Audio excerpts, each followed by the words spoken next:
Think you can't lose weight due to a slow metabolism?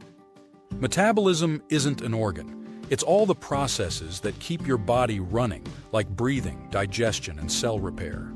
While your basal metabolic rate does impact how many calories you burn at rest, studies show that most weight gain isn't due to metabolism. It's usually due to eating more than you think and moving less than you should. You can't drastically speed up your metabolism, but you can support it. Eat metabolism-friendly foods like eggs, lean meats, whole grains, chili peppers, and green tea. And don't skip breakfast. Eating earlier in the day helps your metabolism work more efficiently. Drinking water before and after meals also helps regulate hunger and digestion. If you're struggling to lose weight despite your best efforts, don't give up. There's help. The Clean Start Weight Loss Program at Renew Health and Wellness is medically supervised and designed to help you burn fat, control cravings, and restore metabolic balance so you can look and feel your best. Take the first step today. Contact Renew Health and Wellness to schedule your complimentary consultation. A healthier, leaner you is possible, and it starts right here.